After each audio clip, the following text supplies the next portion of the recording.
Your absence is more powerful than your presence. Engrave this truth, for it is the key to everything. When you pull away, the space you leave does not remain empty in his mind.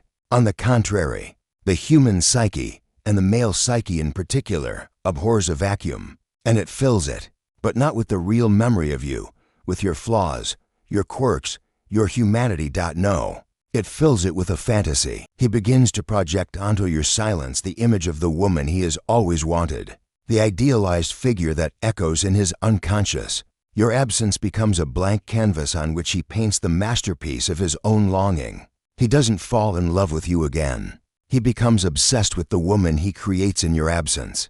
You become a sacred ghost, a mystery he desperately needs to solve, not to have you, but to find himself again. This is why everything you tried before failed. Your constant presence reminded him of reality, but your disappearance invites him into the myth. And men, in their essence, are moved by myths, by journeys, by hunts for unattainable treasures. You, by withdrawing, do not just become a woman he lost. You transform into the treasure map he cannot resist following. In the next few minutes, I will not give you tips. I will hand you this map. We will unravel, in 10 deep layers, every mechanism, every archetype, and every shadow that operates in this theater of attraction. This is not information to be consumed. It is a power to be assimilated. If you are ready to stop being a character in his story and become the author of your own legend, then do this now. Subscribe to this channel to ensure you don't miss any of our future journeys into the human soul. Activate the bell as a ritual, a sign that you are open to the truth. Like this video, not for me, but as a declaration that you are ready to ignite your own light. And in the comments, write the word awakening, so I know you have crossed the portal with us.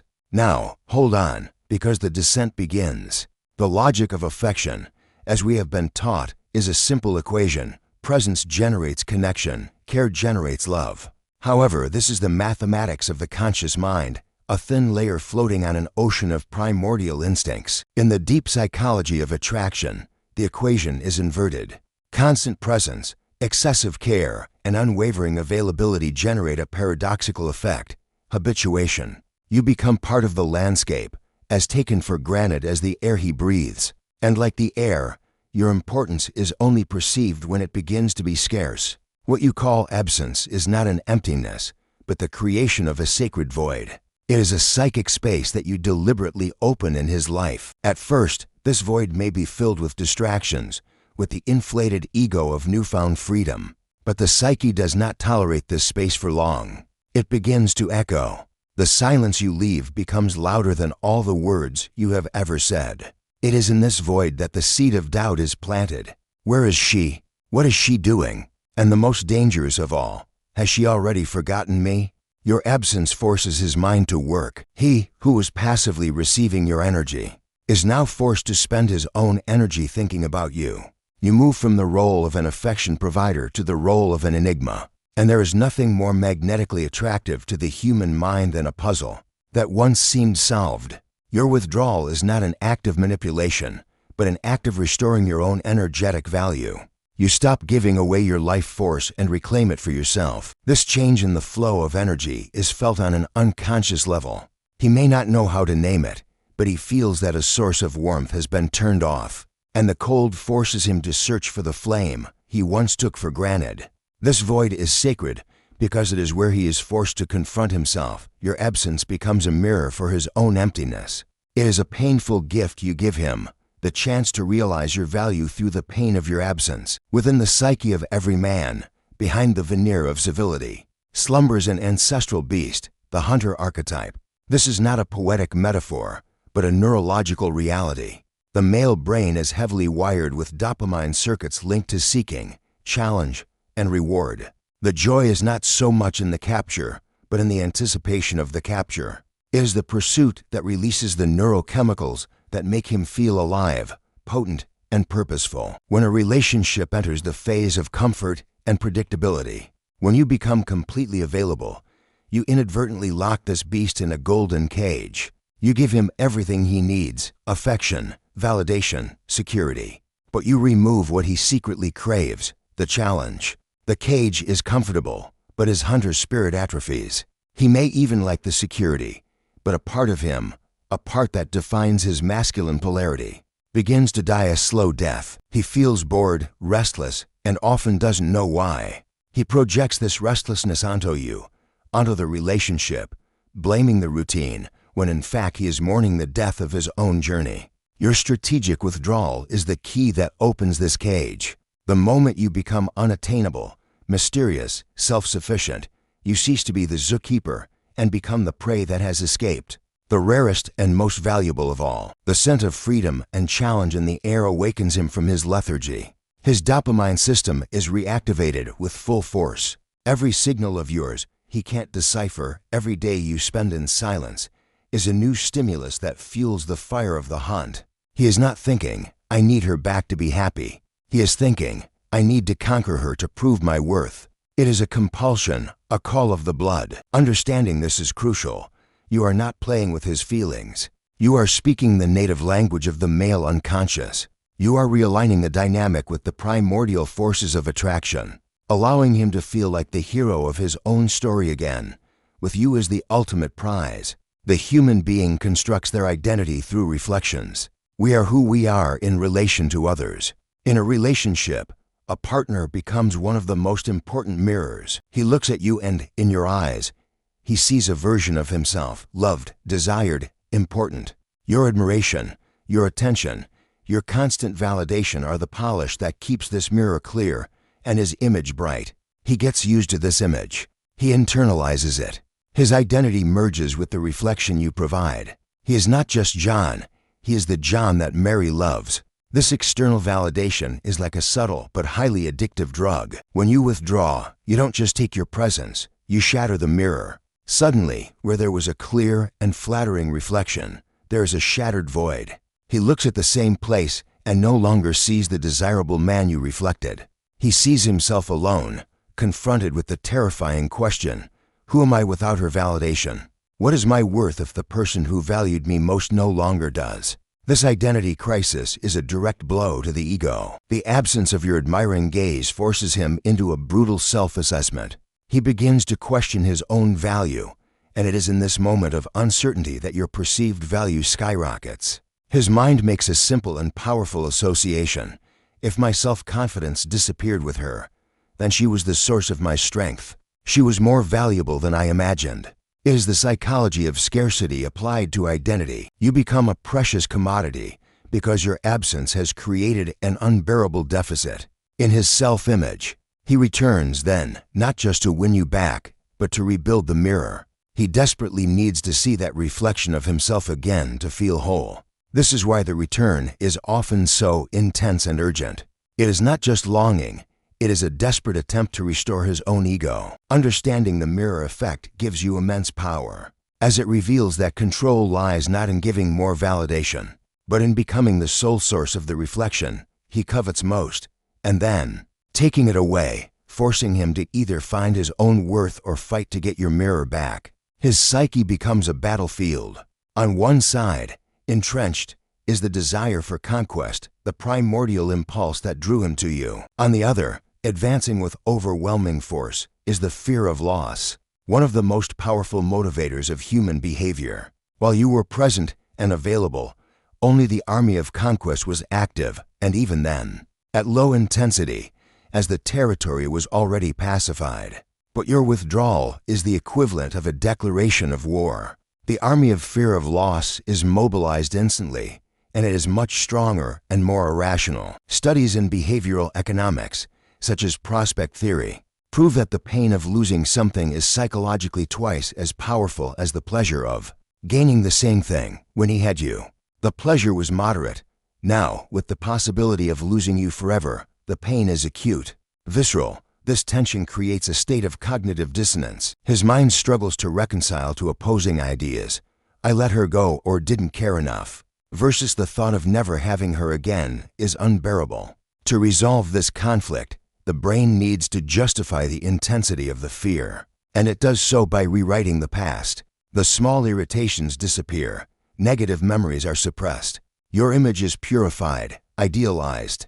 He begins to remember only your qualities, the good times, the way you made him feel. This process, known as rosy retrospection, amplifies your value to mythical levels. The desire for conquest, which was dormant, is then reawakened, but now with a new and desperate ally, the panic of loss. He doesn't just want to win you back. He needs to not lose you. The motivation shifts from offensive to defensive, which makes it much more urgent. He is no longer playing to win. He is playing not to be annihilated. This internal war consumes his thoughts, drains his energy, and leaves him with only one way out to restore peace: to capitulate. And capitulation, in this case, is the act of coming back, of trying, at all costs, to silence the deafening alarm of the fear of loss. Think of validation as a current of energy, an invisible flow that you constantly directed towards him. Every good morning text, every compliment, every time you prioritized his desires, every look of admiration was a dose of energy that fed his ego directly. The ego, like any entity, seeks self-preservation and growth. It gets used to this source of nourishment. In fact, it becomes addicted to it. Your constant attention created a pattern, a predictable rhythm of egoic feeding. He didn't have to make an effort. The food simply arrived. This put him in a position of passive and comfortable power. He was the center of your universe, and his ego thrived on this centrality. Your silence, your withdrawal, is not just a pause in this flow. It is an abrupt and total cut. It is the sudden interruption of the drug his ego has become dependent on. The first reaction is disbelief, followed by irritation. How dare she? Who does she think she is? This is the ego's withdrawal syndrome. He tries to seek other sources of validation, perhaps in other people, in hobbies, in work. But none of these sources have the same potency as the one he lost, because your validation was specific, personal, and most importantly, he took it for granted. The breaking of this pattern creates a power vacuum. He feels weakened, disoriented. The power structure in your dynamic, where he was comfortably at the top receiving energy, collapses. To rebalance the system, he has two options: find a new source of validation as potent as yours, which is difficult and time-consuming, or restore the original source. The second option is almost always the path of least resistance. His return is a frantic attempt to reconnect the power cable, to get the flow of validation back to normal. He may not say it, he may not even be aware of it, but his actions are guided by this desperate need to feel important and validated in your eyes again. That is why he may seem confused, saying he missed you, when in fact what he missed was the version of himself that existed through you. By breaking the pattern, you force him to confront this addiction and, in the process, reveal the true nature of his dependence not on you as a person, but on what you provided for his ego. Ignoring is not a sledgehammer, it is a scalpel. Used without precision, it causes more harm than healing. Used at the right moment, with the right intention, it performs miracles. The art of the right moment separates the reactive, hurt woman from the emotionally sovereign strategist. Ignoring out of anger, right after a fight, is predictable. It is a silent scream, an act that communicates pain and need. He decodes this action instantly as she is hurting and wants my attention. This might work in the short term, but it places him in a position of power, where he decides whether or not to give in to your need. This doesn't change the dynamic, it only reinforces it. The true mastery lies in a detachment that does not seem like a reaction to something he did, but rather a natural consequence of your own growth and focus. The right moment is when he least expects it. It's when things are calm, or even when he believes he has total control. It is the silence that arises not from a fight, but from a full schedule, a rediscovered passion, a life that has become so interesting that he has naturally moved from the position of protagonist to that of a supporting character. This type of withdrawal is indecipherable to him. There is nothing to react to, no accusation to defend against. There is only your vibrant absence. He sees, through your social media or mutual friends, that you are not at home crying. You are living. You are not waiting. You are evolving. This silence communicates self-sufficiency, intrinsic value, and most lethal of all, the real possibility that you are genuinely getting over him. It is a withdrawal that does not ask, but declares, my happiness does not depend on you. This blow is much deeper, as it strikes not his behavior, but his relevance in your life. The uncertainty consumes him. Is she with someone else? Was I not that important after all? He loses the narrative. He is no longer the powerful man who hurt you. He is the man who has been forgotten. And for the ego, being forgotten is a death far worse than being hated. The right moment, therefore, is not a point on the calendar.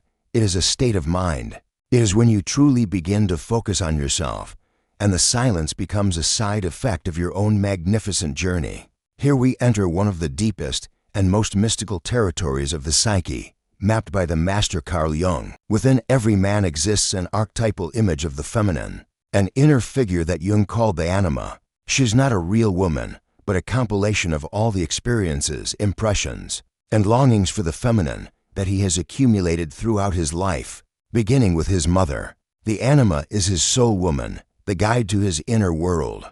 In a relationship, he unconsciously projects this image onto his partner. While you are present, the reality of day-to-day life constantly corrects this projection.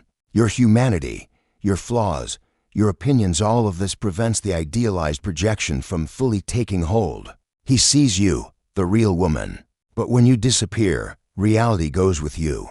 What remains is the empty space, the blank canvas of your absence. And it is upon this canvas that he begins to project his anima in its purest form. Your silence allows the fantasy to flourish without the interruption of reality. In his mind, you cease to be the woman who snored softly or who got annoyed in traffic. You transform into the personification of his soul woman. He remembers only your enigmatic smile, your silent strength, your lost grace. He merges the memory of you with the archetypal image he carries within him. He falls desperately in love not with you, but with this fusion, with this ghost woman who is part you and part the deepest need of his soul. It is an almost spiritual obsession. He feels he has lost not just a girlfriend, but an essential part of himself, his connection to the sacred feminine. This ghost woman haunts him. He sees her in other women, but none compare, because no other is the perfect canvas for his projection. His return is a desperate attempt to recapture this magic, to make the fantasy real again. He seeks in you the anima he has projected. This explains the almost poetic intensity that many men show upon returning, speaking of soul connections and destiny. They are, in fact, trying to reconnect with a part of themselves, and you, in your strategic absence, have become the sacred portal to this reconnection. His return, initially, is almost never motivated by respect. It is a compulsion born from a wounded ego, the fear of loss, and the obsession with the fantasy he projected onto you. He returns as a hunter, wanting to reconquer the territory. He returns as an addict, wanting his fix of validation. He returns as a haunted man, wanting to capture the ghost of the anima. The initial state is one of pure obsession, and it is here that the true test of your power begins. If, at the moment of his return, you yield immediately, if you welcome him with open arms and relief, you validate his premise. You confirm that he still has control, that your withdrawal was just a tactic, and that the old power dynamic can be restored. His obsession is satisfied, and the cycle of devaluation will likely begin again. However, if he returns and finds a different woman, not a hurt or vengeful woman, but a calm, centered woman, almost indifferent to his dramatic return, his perception undergoes an alchemical transformation. Your serenity disconcerts him. He arrives as a conqueror, but finds a queen on her own throne, who observes him with a distant curiosity. He expects to find the woman he controlled, but he encounters an energy he can neither decipher nor manipulate. It is at this moment that obsession begins to transform into respect. He realizes that your withdrawal was not a game to lure him in, but a real transformation. He sees that you do not need him. This realization is a shock to his system. His need to regain control is replaced by a genuine admiration for your strength. He begins to ask not how can I get her back, but who is this woman? And how did she become so powerful? Respect is born when he understands that your value is not a reflection of his attention, but a source of its own light. It is a process that requires immense patience and self-control from you. You must maintain your new power structure, not with arrogance, but with unshakable dignity. Only when he realizes he has lost the power to affect you will he begin to desire the honor of being allowed into your world again, but this time, not as an owner, but as a guest. Every light casts a shadow. The knowledge we are unraveling here is a form of power, and all power can be used to create or to destroy. The shadow of this knowledge is manipulation. There's a fine but crucial line between strategic withdrawal for the rediscovery of your value and the use of silent tactics to control, punish, and create emotional dependence in another person. The first is an act of self-love.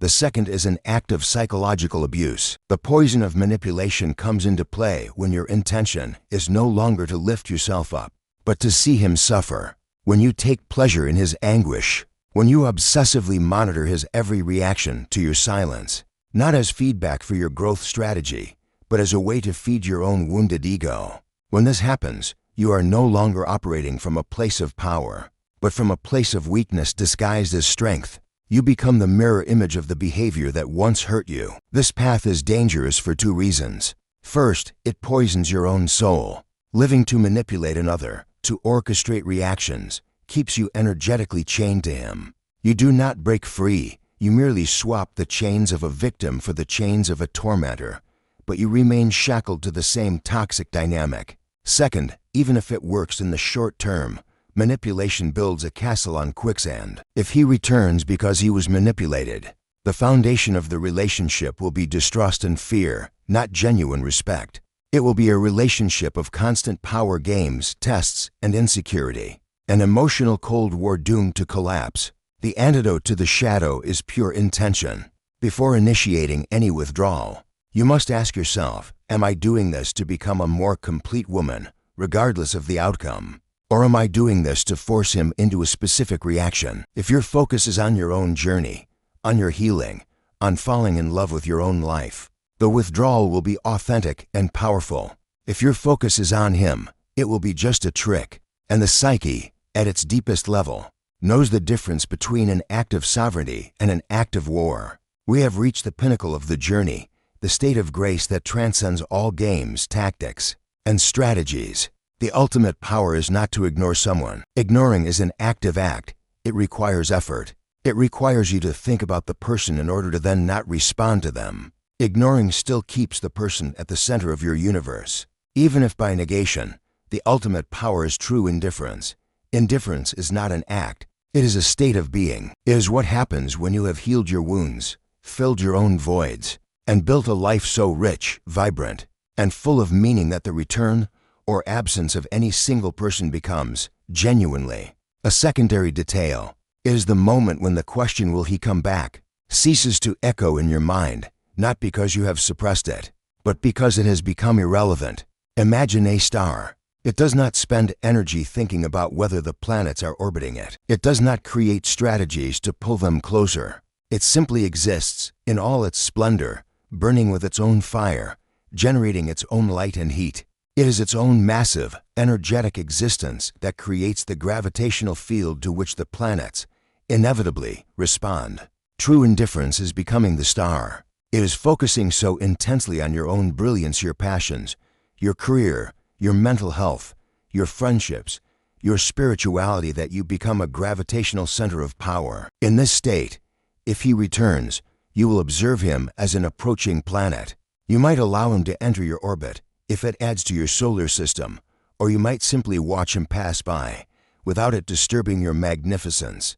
The choice is yours, and it is made from a place of calm and completeness, not of neediness or revenge. This is the final goal, not to bring him back, but to reach a point where you no longer care if he comes back or not. And the greatest of all cosmic paradoxes is that this is the state that makes you most magnetically and desperately attractive to him. He feels, on an unconscious level, that you have become a force of nature, and he will do anything to orbit around your light,